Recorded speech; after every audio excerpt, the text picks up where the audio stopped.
We always hear about racism. In fact, we hear about racism in news, like this happens in this country, that country, and like we see this, some of them are direct victims, some are silent victims. Happens at different stages of that sort. That happens to me. But this is not a very horrific story, but this is something very interesting that turned out to be. So me and my family were waiting for the cab in Tbilisi, and this, by the way, in Tbilisi you have this beautiful cabs. You ask for a cab, it comes, it should be Tesla. You might get a Mercedes G-Class or a G-Wagon. These are your cabs, so you will be like flaunted by these beautiful cabs that comes for you. So this cab we got in, and we find our chauffeur, who's like fine gentleman in his 60s, wearing a suit and wearing a nice cap, the golf cap, and he was like, keep the bags behind. He was showing with his hands, and we kept the bags, and we were sitting in the front, and I wished him Gamar Joba. Gamar Joba is a typical greeting in Georgia. He said Gamar Joba, and I was trying to catch some Georgian words in the last 2 days, so I was trying my language with him. I said Rogor Har. Rogor Har means how are you? He was not listening to me. Then like someone is not listening, I was like, okay, let me not really break his focus. I started checking my phone. As the car started getting into the road, and suddenly turned to me, talks in a broken English, and says, look at that guy, someone is pointing, someone is a delivery boy. He's an Indian, right? He asked me. I looked at him. I know where is this conversation heading into, but I was like very mindful not to really getting aggressive now.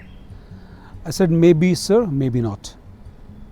All brown skins are not Indians, and mind you, all Indians come to Tbilisi to kind of study, and most of the medical students are from India, so we are very proud of it. I said, he said, okay. After 2 minutes, I see many Asians, including Indians, doing this, and they're snatching our jobs, he says. I said, cool, I understand. There's an awkward silence. After 5 minutes, he asked, how big is your India? Sir, the city I live in, it's called Hyderabad, and the state is Telangana. This entire Telangana is bigger than your entire state of Georgia, country of Georgia. And subtly I put it this way, that I put this way, what languages do you speak, sir?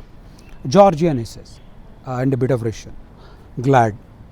I can speak 5 languages. In my country, an average of 5 to 6 languages anyone can speak, sir. And it could be, I just hyped it up. However, I said that, sir, in India, you have, unofficially there are more than 1,000 languages, and officially there are 30 to 40 languages, or more than that, sir. What are you saying? In one country 40 languages? Sir, it is true. Then he understood the magnanimity of India.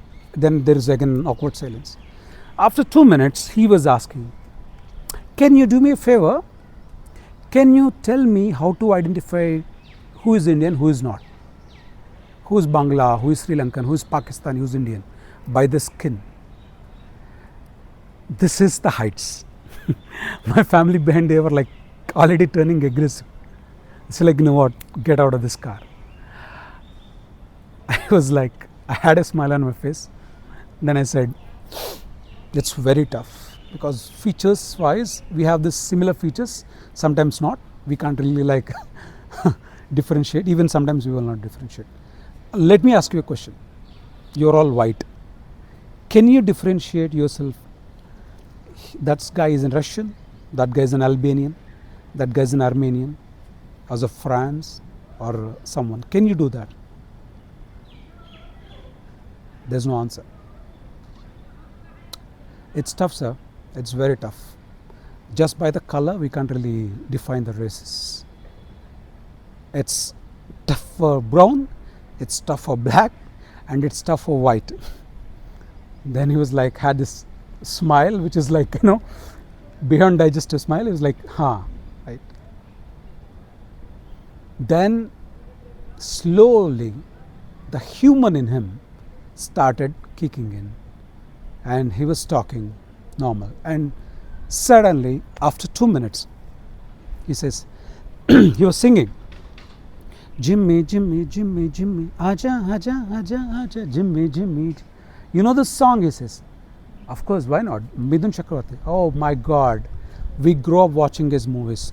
Disco Dancer. I love that movie. And we used to sing this song. Like, I remember I sing dancing in my school when I was like, kid. We used to love Indian movies. And very recently, took my family to Taste of India, eat biryani. Oh, such a lovely, lovely food, lovely music. Our parties is full of Indian music. I was not talking. He was talking. He was talking about his love for India. Then, after we reached the destination, the same person, I met him down outside the car. He's not the guy. He's not the guy. There was a satisfaction. There was this relief. There's a smile, and there's a bit of realization I can see in his eyes. And he's a father figure, right? He was like a father age figure. He was like, God bless you, family. And he was hugging me and said, travel safe, learn Georgian, it's a good language. Yeah, I'm sure you must be so proud of your India. Yeah, we're also good. Yes, of course, sir, you're very good. I love your country already. And he hugged and left. As the car left, I was waiting behind. I actually waved at him, his driver, but a kind of hate to love relation that just turned in that matter of 40 minutes was life changing. I might not meet him again, but our conversation in that time has left an imprint on him for sure, has on me, because it made me go really, really grounded. If I love my country, I don't need to shout from the top of my voice to tell that this is my country, this is mine, this is how great it is. No, I can just put my facts, because any country can be greater with the people. So I can make my country because of my words, because of my actions. So if I could melt a bit of racism and melt a bit of this racial thought, the skin variance with my conversation, that's a beginning of a change. It might not be turned into an impact, but that happened. And of course, this provoked me some beautiful story in my mind. For sure, this will be coming into the next book, which is called Mahama. So which will be coming in the later season of 2025. Thank you.